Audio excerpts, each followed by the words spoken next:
you can take money from different angles and deploy it into cash flow real estate. And that in the end, no matter what business angle you're coming from, you end up needing a reoccurring revenue source in cash flow, or else you have to work for the rest of your life. If I met a young person today and said, I really want to own my own business, I said, find a niche business. Yeah. Find something that, like, build a little plastic part that goes in a jet engine or something, or special tubing for an IV. Once you're selling in mass, then it makes a lot of sense. Every guy I made really rich thanked me with a handshake and left and never talked to me again. I think a big key to success is managing your fear and your low expectations of yourself.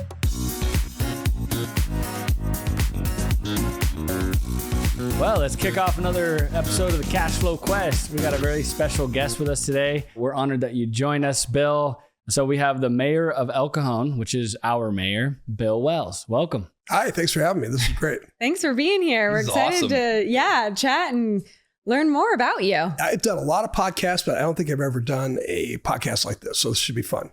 Very cool. Okay. Well, we're excited you're here. Thanks again for coming. We want to have a really casual, fun conversation. Okay. We're trying to show, I'd say our investor base, people that already are, followers of ours for what we do and raise money and deploy equity into mobile home parks. The key is to show everyone that you can take money from different angles and deploy it into cash flow real estate. And that in the end, no matter what business angle you're coming from, you end up needing a reoccurring revenue source and cash flow machine, or else you have to work for the rest of your life. True enough.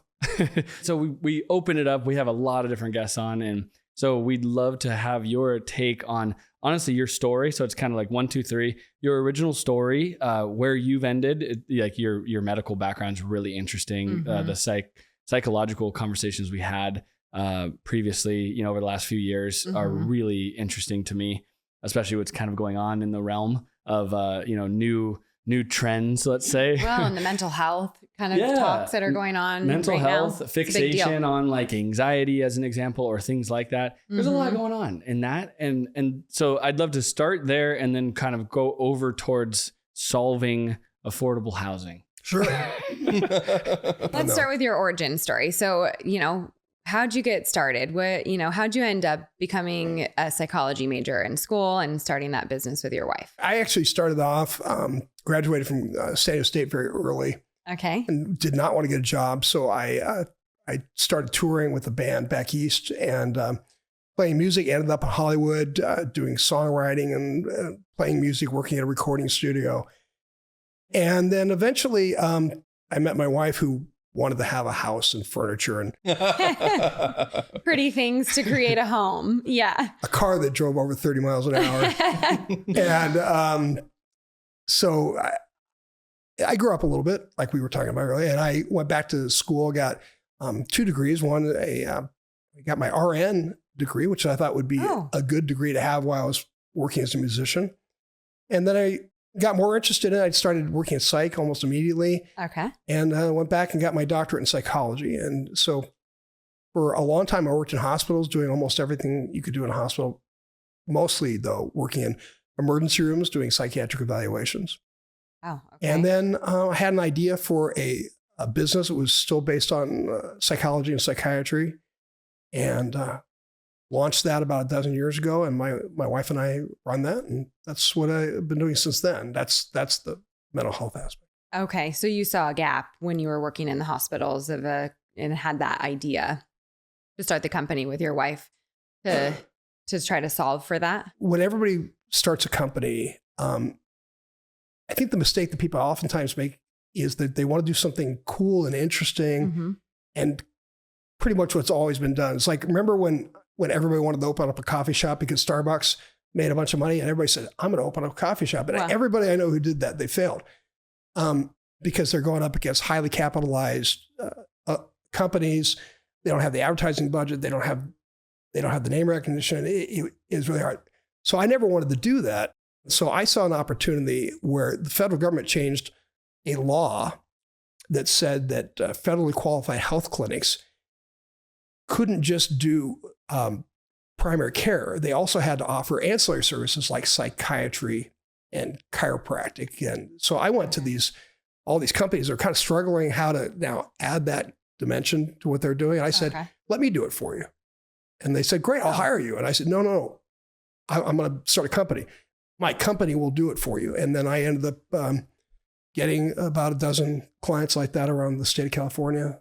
And that's how that started. So you're kind of a business B2B type function then. So who are your clients? Who pays you? My clients are federally qualified health clinics, which is, it's a kind of a new designation. It was basically old Medi-Cal clinics, but Medi-Cal clinics realized they couldn't compete because they would only get $40, $50 per visit from Medi-Cal. And by the time they paid their doctor and their light bill and the nurses, you're paying your doctor like $8 to see patients. And the doctor's like, I didn't go to medical school to make $8 per patient. Yeah. And so all these people had insurance like after Obamacare, but nobody had a doctor that would see them. So the federal government jumped in and designated certain clinics as federally qualified clinics. And so that means they get their Medi-Cal rate of reimbursement, then they also get another reimbursement from the feds. Okay. You're the service provider for that little niche. Interesting. Yeah. And I kind of go back to the original story. If I met a young person today and said, I really want to own my own business, I said, find a niche business. Yeah. Find something that build a little plastic part that goes in a jet engine or something, or special tubing for an IV. Once you're selling in mass, then it makes a lot of sense. Yeah. Well, a niche that is needed too, right? That, that people want it, they need it for something. Mental health is a big one. So like you found this need or gap that helped people. I have a friend that does something super similar to this in psychology for the telehealth. So it kind of does Yeah, we do telehealth too. Okay, so it jumps that gap where the modern kind of service provider. Yeah, probably about 95% of our business is telehealth. Okay. Awesome. Okay. Right now we're working on an app that provides a telehealth platform and manages the whole practice. So once we get that up and running, we're going to start selling that to other practices to use as a platform. Cool. Okay. So then that's really your source of like, well, how much time do you have to spend on that business? Is it run by people that you've kind of now delegated to, or how does that work? 24 hours a day, but not, you're always thinking about it. Yeah. In the car, making phone calls. We have a couple of big meetings a week, but for the most part, it kind of runs itself. I've got a CEO and I got a CFO that does most of the heavy lifting. Awesome. How big's your team? Team is only about all the doctors and psychologists are independent contractors. Okay. So there's about 70 of them, I guess. Okay. But my team, I keep it pretty small, about 6. So that's been your cash flow. I guess we could kind of put a button on that. Yeah. Well, and highlight also that, you worked for a corporation for a really long time in these big hospitals, but you had some sort of shift that made you go start your own business and create this company with independent contractors and employees. That was realizing that I had made several people very rich. And so you thought, I could do this.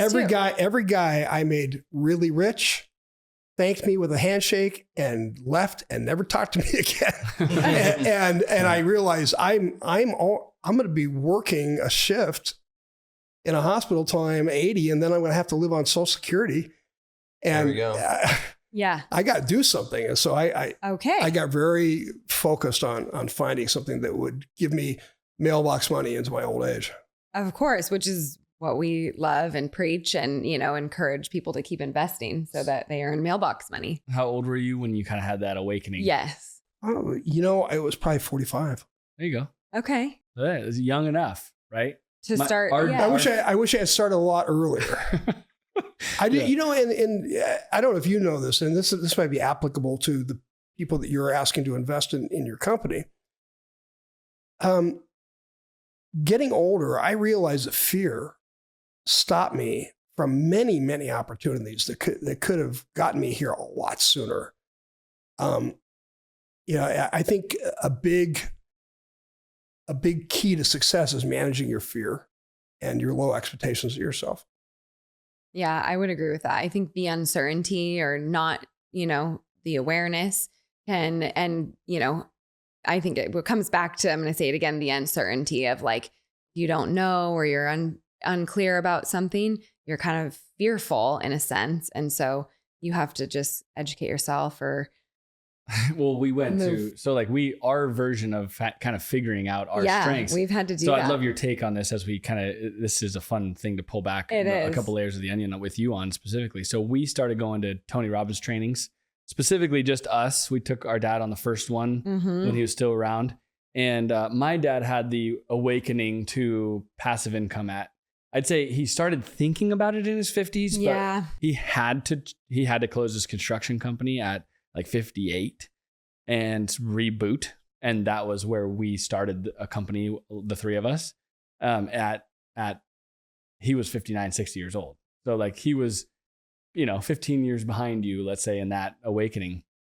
But so we went to a Tony Robbins training years in to identify like, how can the three of us play on our strengths and what's maybe a limiting belief and, some other limiting factors. Because then, in my opinion, you have to identify who you are, your shortcomings, and then build a team around you that's complementary in order, in my opinion, to beat that fear.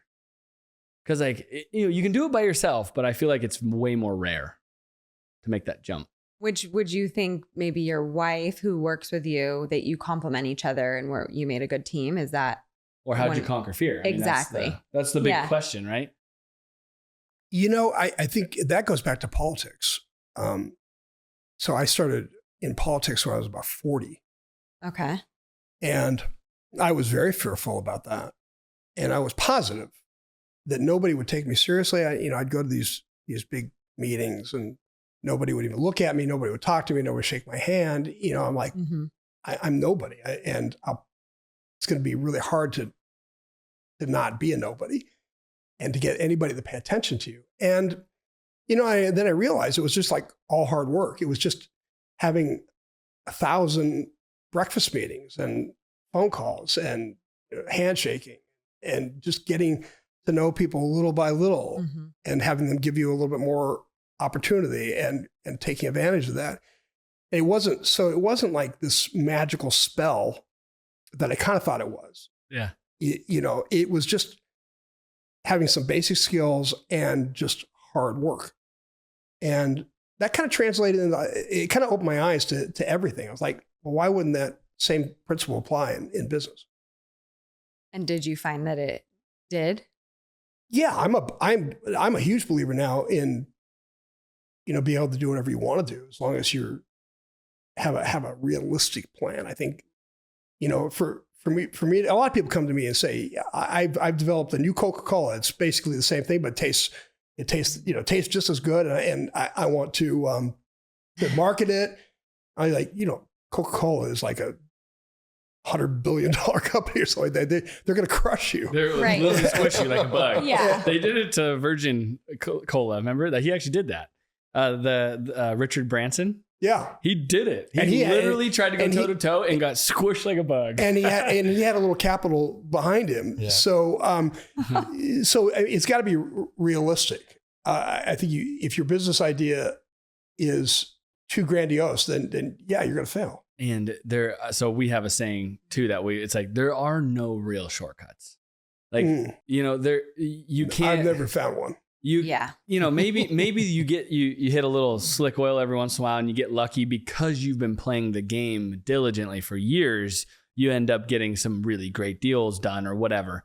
Or you grow a business and all of a sudden you exponentially grow 10 years in, but you've been doing it for 10 years. Yeah. There's no get rich quick scheme in my opinion. In my business, I worked for 3 years without any money.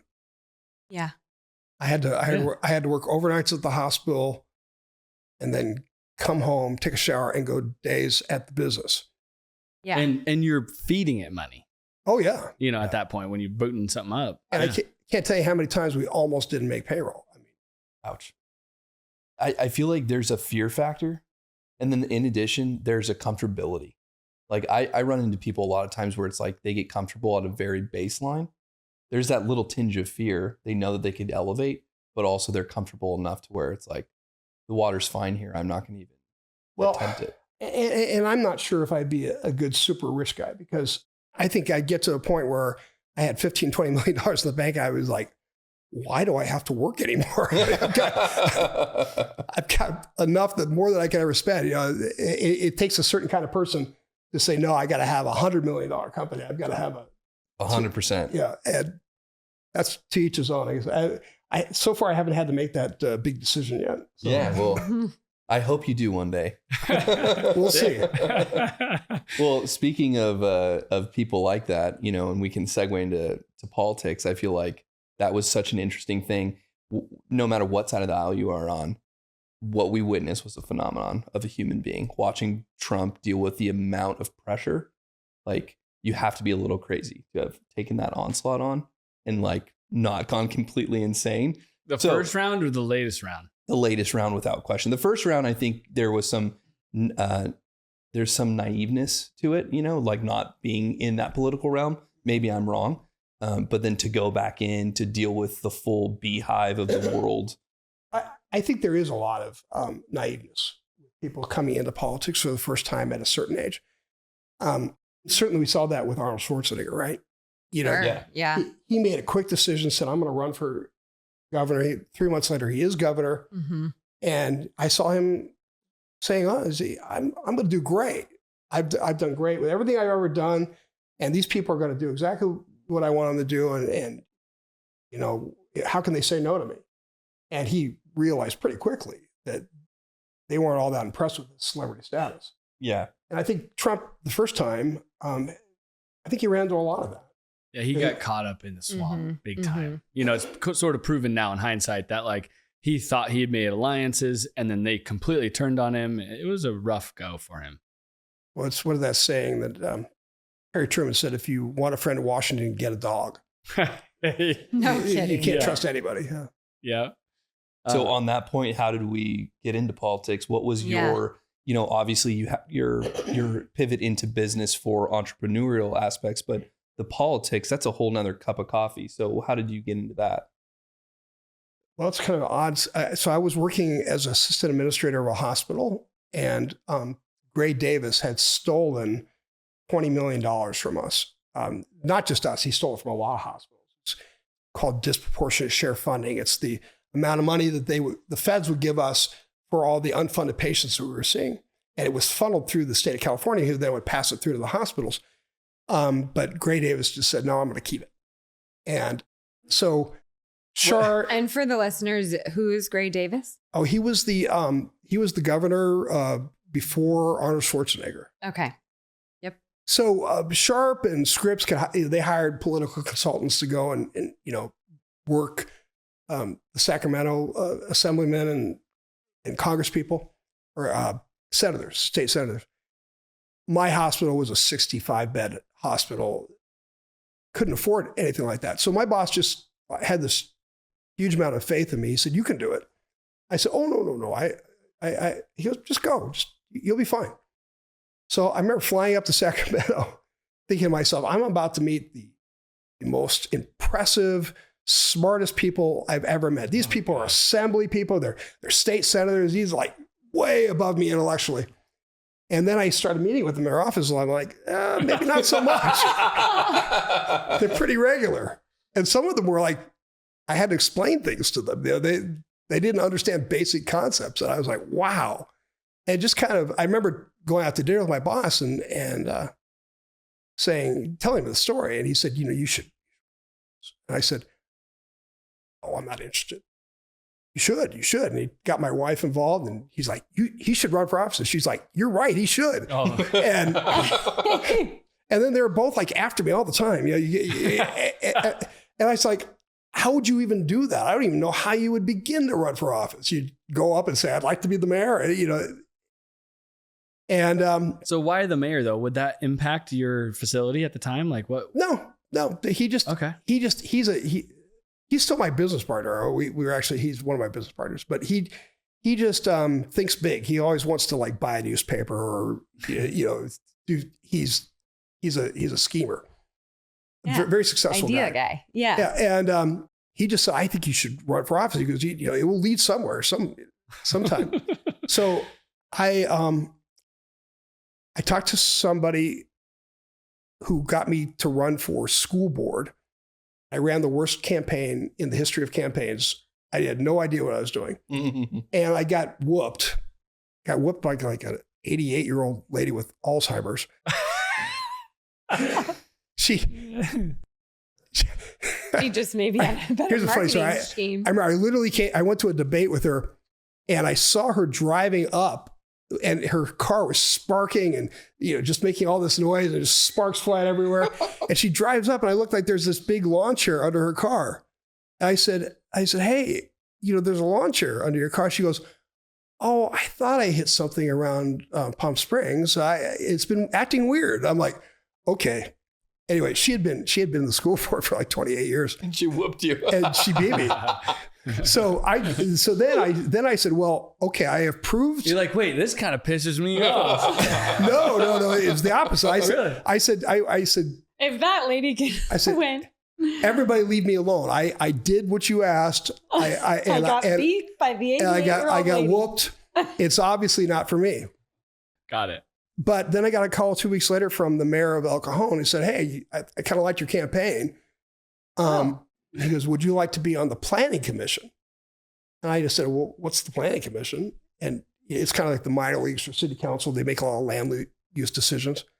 So I said, sure. He put me on planning commission. I did 4 years of planning commission, learned everything that I needed to know about how to run city government and how to be involved. And then a spot opened up on city council. I ran, I won. It surprised me. And then the mayor, the guy who had originally hired me, he got caught in a scandal and he had to leave. And they called me up and said, you're the new mayor. And I said, you're kidding me, right? And so that was how that happened. And then I've been doing it since then. How did you end up? Is that like something that they spell out, like who to succeed? Okay, well, here's how it works. In every city in America, I think it's the same. They're the guys who are running for office, and they're the guys on the city council, and they have some power. But how many is a city council? 5. Okay. But the real people who have power are the business leaders, the developers, the guys who own the car dealerships, the guys who run Cox Communication and the hospitals, SDG&E, and they like these. There's a cabal of these really powerful people who usually have really great intentions. They're not bad people, but they call the shots. How? They tell the other city council members, we've chosen this person. We think this person is most likely, and we think that you should vote that way. And they realize. And they're the donors, let's say? They're the donors. They're the guys.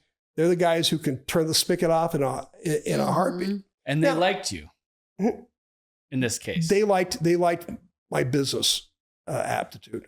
And so I don't want to oversell it. They can't make decisions for the city council. No, the council still makes his own decisions. They're an influence on the 5. And I've gone against these guys several times and it works out.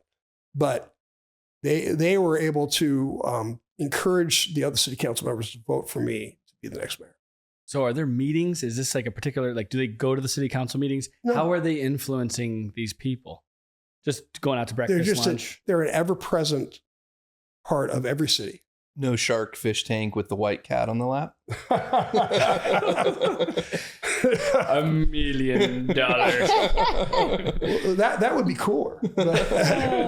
Well, okay, wait. I want to dive in here because I'm trying to learn this. Okay, all right. This is, and for the right intentions, we'd like to figure out how to get manufactured home, modular home communities long term. Let's use a fictional city in Texas, just because we're now buying a lot of stuff in Texas. Camelot.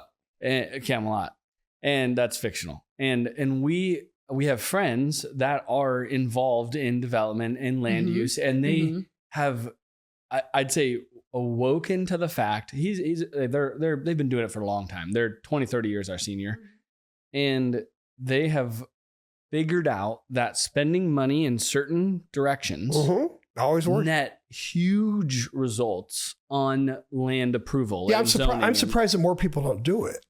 So but it's news to me. As of the last 12 months, I've realized that there's a meaningful way to go about it, but I don't know exactly how to do it. So you go to Camelot and you want to build.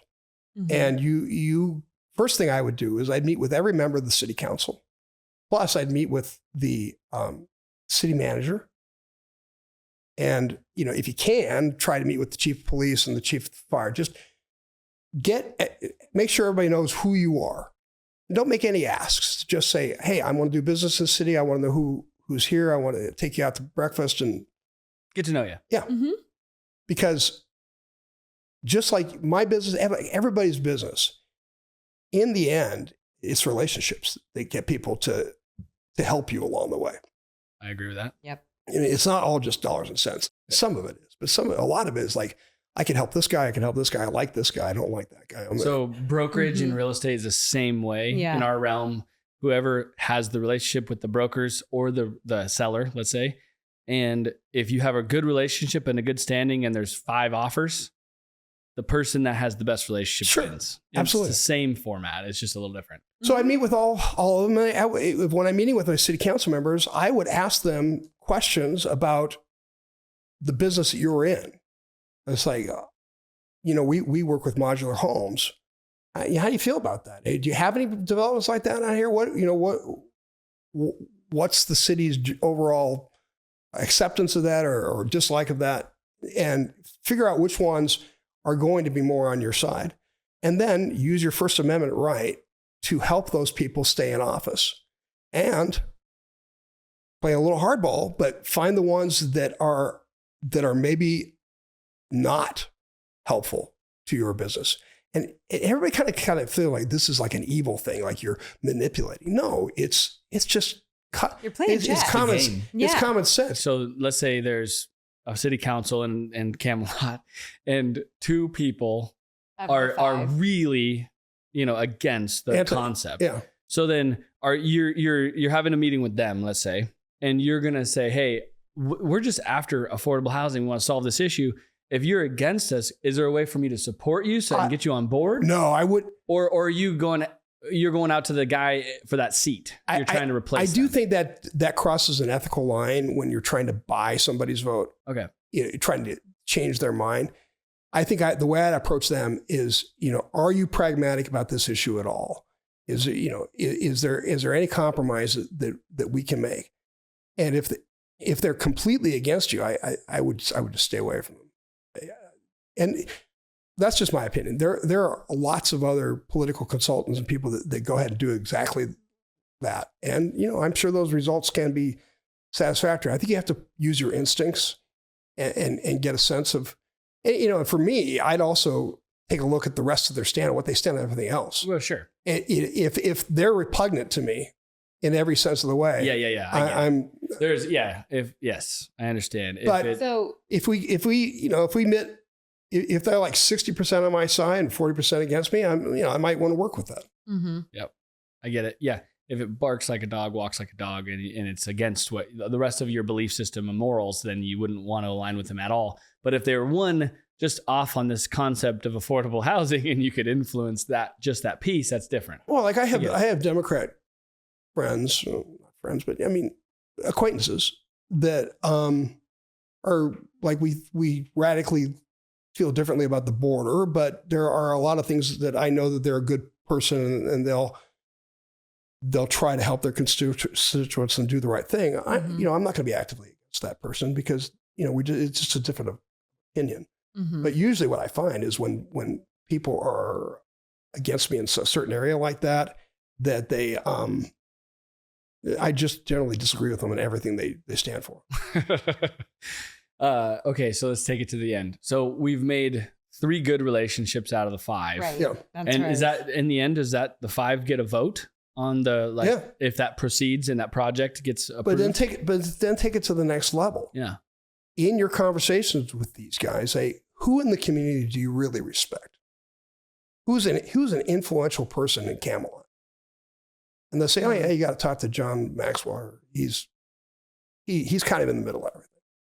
So then I go meet with John and say, John, tell me about your town. You're very influential here. What do you want to see happen? This is what I do. How do you feel about what I do? And if he's like, yeah, we need more of that, to be honest. So help me. what can I do? You want me to join the Elks Club? You want me to join the Rotary? You want me to sponsor your golf tournament? You want me to sponsor a Boy Scout troop? You know what? I want to be part of this community. I want to be helpful. Will you guide me? Develop a relationship with him. Now, I've heard that most of those guys are consultants. Sometimes I wouldn't, don't talk to consultants. They're hired guns. So that's a segue into maybe an unethical path. I mean, well, that's not necessarily unethical, but it's just, if you want to be friends with a consultant, hire him. Hire him to be your mouthpiece, like you would an attorney, right? But it seems like, from just my trend data of collecting how this functions, it seems as though you find that influential character and they're sort of a gun for hire. Not all the time. Not in my experience. Okay. Not in my experience. I'm thinking about a friend of mine named John Gibson, who used to do all the real estate deals for this big construction firm in town. And he was a really good man. He loved this community. He wanted the best for this community. He was opening up homeless shelters, and he's doing great things. But he had a tremendous amount of influence. And if somebody was coming up against him that was going to try to derail the good things he was doing in the community, he could be pretty tough. So you make alliances with people like that and saying, yeah, you and I have similar goals. And now that's why you have to spend time, because if you just show up one day and say, hey, we have similar goals. Now let's go out and do this right now. He's going to be like, I don't know. Who is this guy? I don't know you. So that's why you got to show up at a few golf tournaments and a few. I understand. Memorial Day. The meaningful relationship count. Yeah, you got to go. You got to go to the Elks Club on Memorial Day and cook hot dogs, and it's just good old fashioned. And the nice thing is, it doesn't have to be just you; it could be your staff. Yeah. But in a more simplistic way, just go get involved in the community. Okay, I like it. And then let relationships take you where they take you. So you and I talked yesterday briefly, and it was really interesting, the point, and I'd like to share this with it. Kind of hammers two things for us, which is we preach that manufactured housing communities are like this irreplaceable, affordable housing. When I say that, like non-government subsidized housing, it's the true non-government affordable housing. Like you and I didn't go too deep, but basically, if you look at like a multifamily, nice enough, Class B, Class A building in and around where we live, and put that up against how much it all in costs from one to the other, a mobile home is typically 50 to 60% of the cost. Yeah. Even with the home payment for the home that you buy and the space rent. And so we go and we seek out these urban locations that are already existing manufactured home communities. We go in there and we clean them up to the degree that they haven't seen in years. How much do you do in California? We only have one multifamily asset here. We don't have any. Yeah, because California is pretty hostile. Well, so there's so much rent control on the chop block all the time. Yeah, and this whole concept that if you displace somebody from their home, you've got to provide them. Totally. And there's so much red tape around just operating here that it makes it difficult. And then values from investors, like if we put out a California deal, it'd be hard to we raise may money. or may not be able to put the equity together because of how much people don't like that on the private side. It's funny that California is kind of at cross purposes with itself, because what they're saying out loud is that the most important thing is low income housing or affordable housing. And they say that with the left hand. On the right hand, they say, yeah, but we're going to punish you more than anybody else. Well, and then we just had actually Jonathan's dad in here. They have some apartments up in different portions of East LA, and they got hit with this rent control concept that went through the state, right? Well, now everyone raises the rent to the max every year, throttling that red line of whatever it is, 10%, let's say.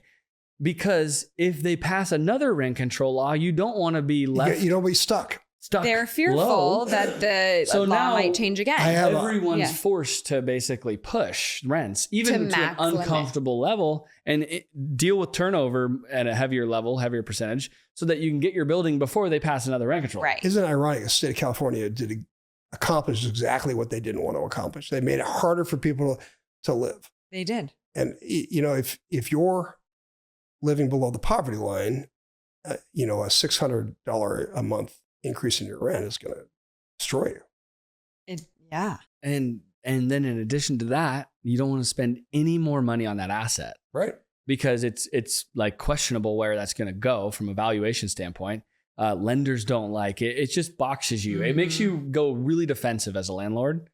So anyways, that's that down that line. But what we are trying to figure out long-term is how can we take what we know, which is that we can manufacture homes. We don't manufacture them. We buy directly as a dealer, retailer, just like if you see a dealer, for that sells brand new manufactured homes on the corner, we have that same license, but we do it in Arizona and Texas just for our communities to keep them full. And so we'll floor a new home and then sell it. And we're in these homes for $50 to $75 a foot, which is absurdly cheap compared to stick built. So, are you asking me what I would say if I were in your business to how to succeed in California? Yeah, and or any city, because each cities tend to have similar belief systems around how they'd grow. And the tax, what's the sticking point? Why can't we build lower density housing at the affordable rate we'd like to? You mentioned a couple sticking points on the phone. There's a lot. Well, first off, it's a fallacy to believe the cities have much to do with this anymore. Okay. Because the state of California has really taken away all of our ability to make our own decisions when it comes to a lot of these things. Now, the state of California, like I said, if your concept is to buy 30 acres and put in modular homes, the state of California is the one who's going to give you all the regulations, all the pushback on that. Cities probably won't, as long as it's zoned properly for it. That is a big part of the issue. Is it's really hard to get the zoning classification that we need for MH. We have a deal. We were trying to figure out something to do in West Valley, Glendale, and we actually know the zoning attorney who just did the semiconductor factory with the Trump administration. This is Glendale, Arizona, just to be clear. And I was chatting with her, and she basically was like, "You're looking for," because they said, "Hey, we want to do affordable family housing, and we're looking for workforce housing, something that people can achieve the American dream. What should I do?" And her response was, "You're going to look for a strip club or a dump, which is you're going to want to find something that is really undesirable and replace it." And replace it with this. And I said, "Do you know of any 28-acre strip clubs?" and that's really dedicated to strip clubs. Yeah.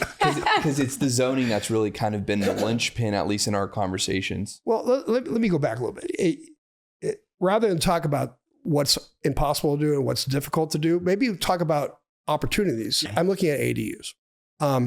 So the laws used to be very stringent upon ADUs. You had to have a certain amount of parking. You had to have a certain setbacks.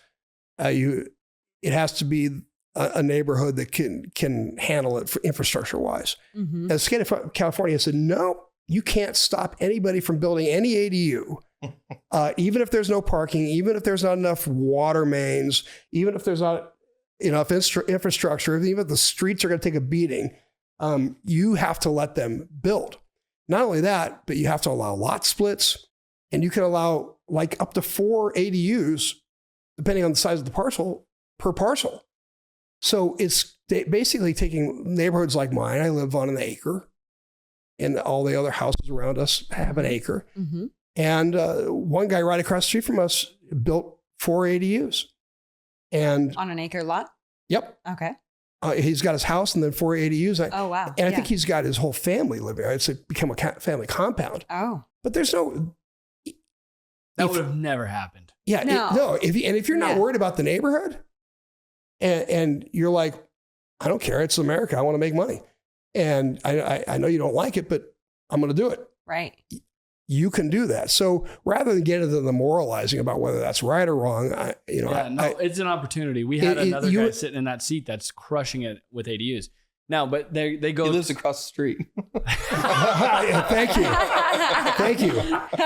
He's your neighbor. Yeah. But they're putting like 6 or 8 units behind a house. So you have this house and it's maybe, you know, nice rental up front, and then it's 6 or 8 units behind. And it's like, it just kind of completely changes the game. I have a friend who's doing ADUs in San Diego. He takes these he buys apartment complexes that have garages, and he turns each garage into a 300 or 400 square foot ADU. There you go. And he's making money and rents them out for like $2,200 a month. Wow. But that's a different product than what you're talking about. But forgive me, I'm not an expert on your product and your business. So you know of trailer parks. Yeah. We operate mobile home parks, which I'd say are just a nudge above the quality of a trailer park. And then you get into like Cameron's right here, the Cameron Mobile Home Park. That's a manufactured home community, in my opinion. That's just newer homes. It could be classified as a mobile home park, but they basically are 5-star scale. It's a trailer park, but just elevated. So and it gives people the opportunity to own a home versus going in and renting an apartment or another type of great distinction. housing. We sell the home, and the home is personal property, and we lease the lot. Yeah. And that's it. Well, on scale. I think it depends on the city. Our city is not opposed to that kind of thing. We understand that we have a place in this world. And because of decisions that were made in the 50s and 60s about apartments, that we have become a place where a lot of low-income housing is. And we've adapted to that. You know, there are times when I would like to be Rancho Santa Fe. But, you know, I also am realistic that people have to live somewhere. Yeah. And I don't think we should discriminate against people because they have a moderate to a lower income.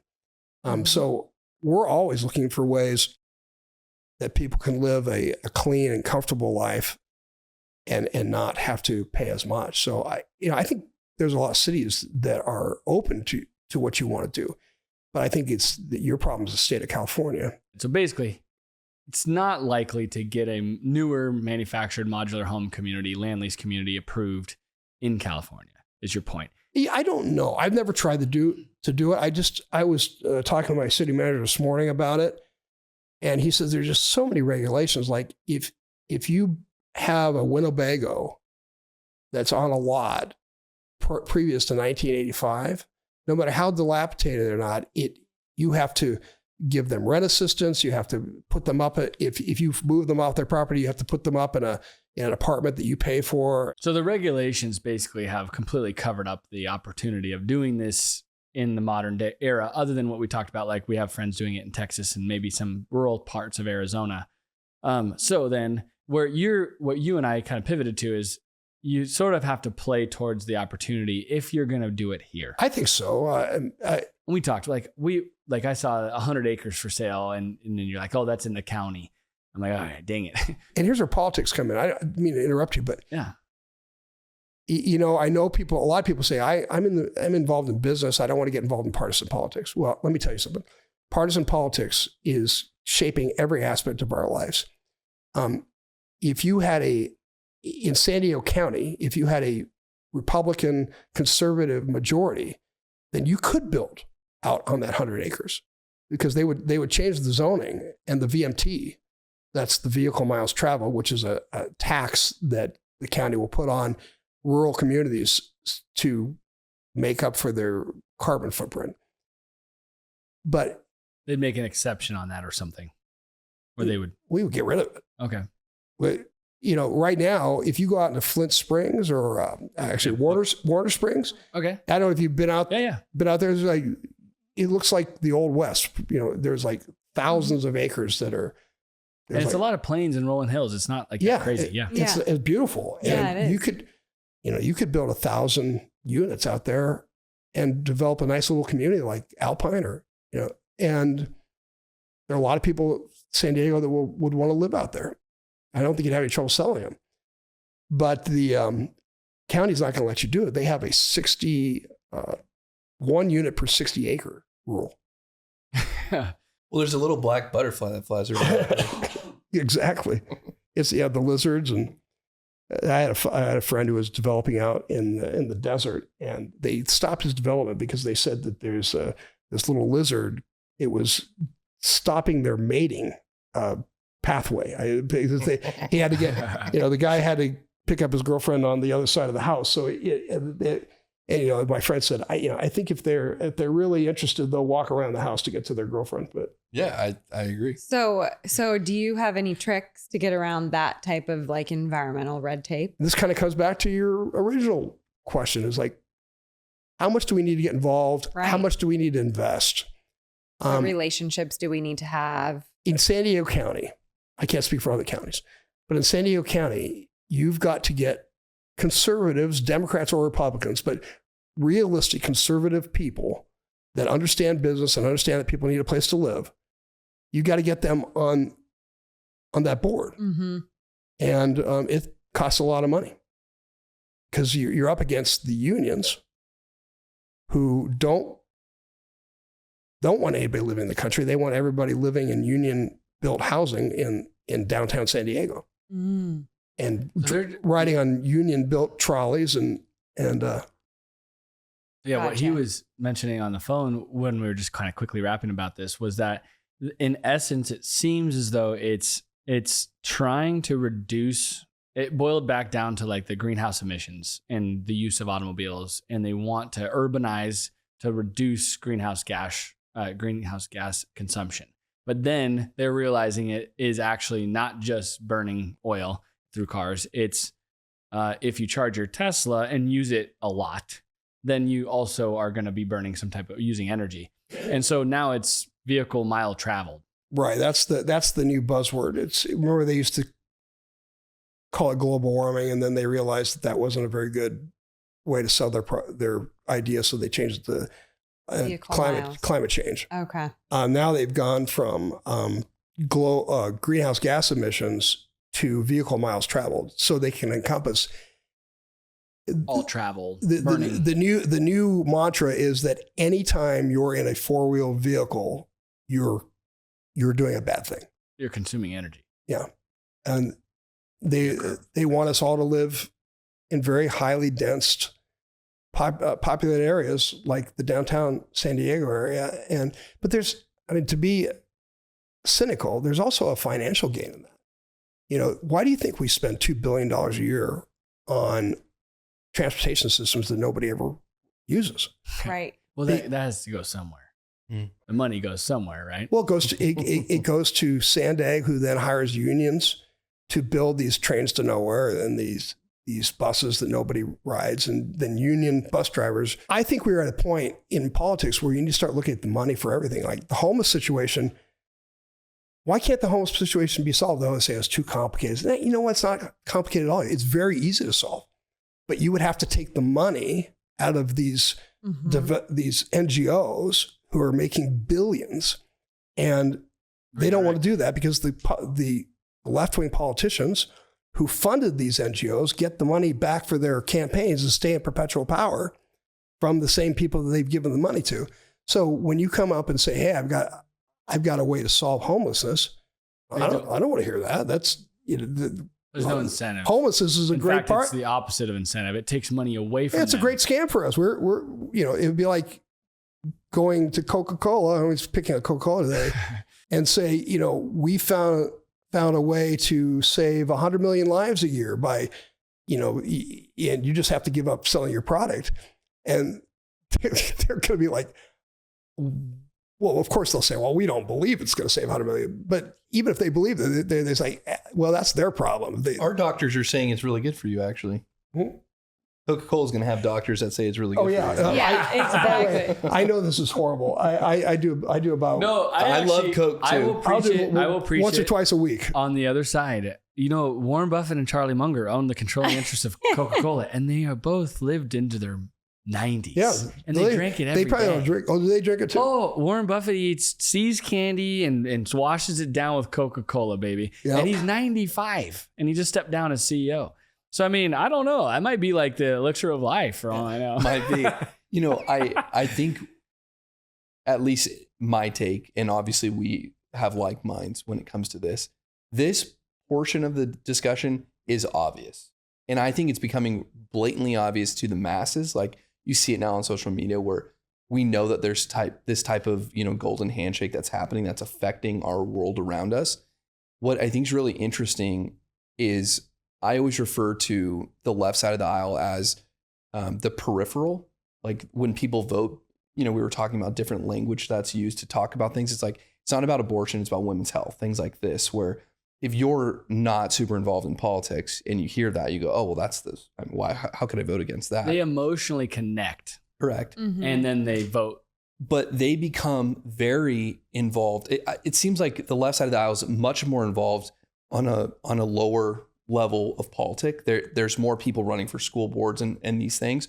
Whereas I feel like just like they're peripherally voting, we're peripherally involved from the Republican side. Like, Absolutely. we're not really involved because a lot of us are business owners and we're engaged in our family and our business and these things, and we don't become involved in politics.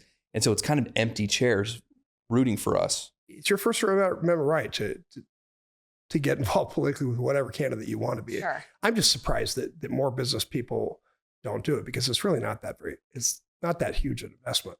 Do you think that this is maybe a lack of education? Like when you grew up and went to school, you probably took civics. And I think that like, I didn't even take anything remotely close You're right. to civics. They stopped educating us on how to be involved at all. Until I was in college. So I didn't know. And I think a lot of people don't know. And like we were talking about before, you know, a lot of conservatives are working class or business owners. They're busy. That's the focus. And so this becomes a peripheral responsibility. Let's talk about it in terms of your business. Yeah. If you just mentioned to me at a party, you say, hey, we're always looking for investors, my mind immediately would say, well, you know, I don't have $1 million. And then I, you know, without being educated by you, I wouldn't understand that there's a lower buy-in rate and and there's a pretty good return on investment. And it doesn't have to be for 30 years. Right. And so I think people have a lot of Preconceived notions. Yeah. the preconceived notions. They believe that there are certain things that can and can't be done. Mm-hmm. And they don't want to embarrass themselves. So they don't ask those questions. Mm-hmm.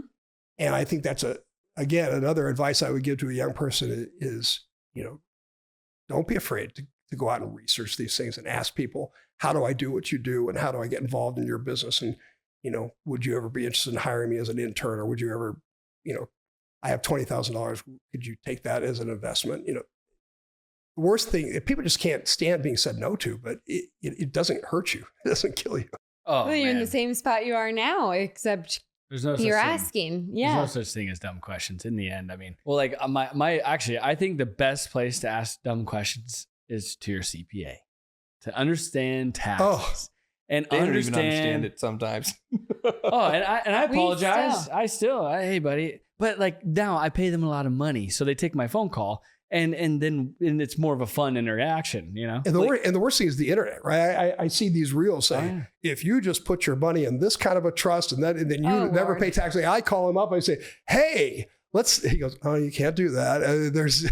I'm sorry, I had to cut you off. No, I was just laughing because I think that's a great analogy for this political conversation. We need to treat our local politicians just like you treat your CPA. Then they'll take your call. Well, yeah. Unfortunately, it's the stigma with politics, right? It's kind of like you got to pay to play or pay to take my phone call. Well, I can tell you something. I'm guessing that most politicians are like me. I help everybody who asks me, no matter what. I would never ask anybody for money for help. I answer every question. I deal with it, whoever wants me to deal with it. I don't let myself even think about whether or not they're donors. But I do admit that when I see the name flash on my phone of somebody who's been real helpful to me in my campaigns, I step out of a meeting and take that call because we've developed a relationship. Yeah. Yeah. I think that if I was to summarize everything we talked about, meaningful relationships, where you actually have a relationship that's not fake, that's not superficial, Right. that should be the focus. And that's honestly, we talk about all the time. If I didn't have relationships, basically I grew up with guys in the industry. We're all young together. Now we have like the brokers are in their 30s and 40s now. Some of the older guys have retired. So they have the listings and the deals.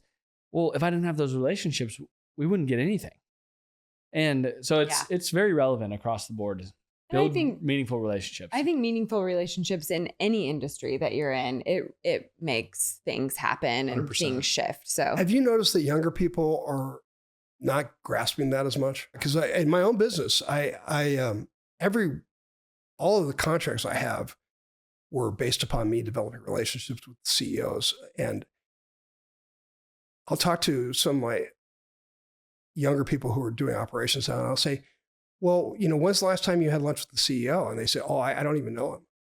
I'm like, what do you mean? Well, what happens if one day somebody comes in and says, we should cut this company and go with another company? If he doesn't know you, he's like, well, sure, whatever. But if he knows you, say, yeah, maybe we'll save a little bit of money, but I've got, I trust these guys.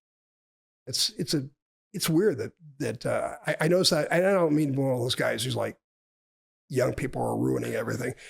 I don't think that at all. I really admire a lot about the younger generation, but I do think that the need to maintain these kind of relationships is not as prevalent. There's an interesting dynamic happening, I think, on two fronts. Number one, we've got Gen Z. Like I just saw this statistic that it's something like alcohol sales for that generation are down 30%. So they're coming of age to go to bars. Well, they're all drinking wine-infused THC. Right? But sparkling water with THC. Yeah. That's what everyone says. It's culturally significant that they're obviously not going out and fraternizing, especially in the same way that most other generations have. And then another thing is there's a huge spike right now with millennials coming to Christ. Actually, a lot of it's coming from the Catholic side, and it's for traditional Spanish Mass. And I think that, the generations before us were not as religious. The boomers are not the same way. And I think that lack of faith is affecting us. And it's really interesting. I don't know if you guys saw that Father Barron was on Tucker Carlson. I'm glad you mentioned it. You should check this out. Tucker Carlson had Bishop Robert Barron. Are you guys all Catholic? I was raised Catholic. I'm Baptist. I go to Shadow Mountain. Okay. But it just, he was talking about this and the supernatural. It's one of those things you can't expel. It's ever present and it comes back. And I think we're seeing things changing. What is ever present? The bottom line is, for hundreds of years, there's been a discussion that God is dead and science will prove that. And there will be an elimination of faith, and it just doesn't go away. And so even in dark times, when I first met you, it was pre this most recent election, and there was a lot of doom and gloom being discussed just generally, right? There was a lot of things happening. The border was wide open. Sure. There was a lot of fear in the world. And I just think that there is an ebb and flow naturally. And we're starting to see I think we're starting to see a resurgence in faith and positivity. There's a lot of good things happening in the world too. Could not agree with you more. Yeah. I see that with the, something like 80% of 18-year-old men are conservative. I think that oftentimes, not always, but oftentimes goes hand in glove with accepting of God. Yeah. And so, we're talking about all these different things, but there's good news. Oh yeah. I see a lot of, our society is a lot harder to kill than people think. For sure. Yeah. I have another person I follow for macroeconomics, and she's like, don't bet against like let's just say the 350 million or whatever it is now in the US. Every one of those people wake up every day and go do something. That's a force. That's like you shouldn't necessarily bet against it. I mean, look at COVID and how anxious people got to get up and go. Eventually the lid would blow off and everyone go back to doing something.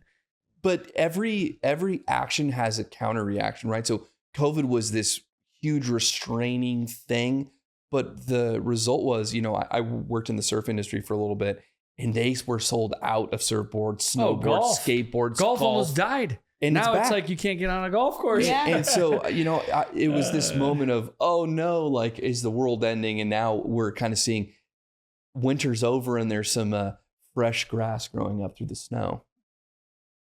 So our last thing to wrap on, it seems as though talking about like getting anything developed is a longer ball, and it seems more challenging than you'd kind of ever think. There are a couple of loopholes locally with like the California ADU thing, but long term, let's put your investor hat on, and we're not playing here. We're going to Arizona and Texas, and you want to look at our current deals. Our theory is that we should buy everything that's surrounded in an urbanized environment that was built in the 70s and 80s, mobile home parks specifically, because they're irreplaceable. You're not going to be able to build a similar product even close to those cities any longer.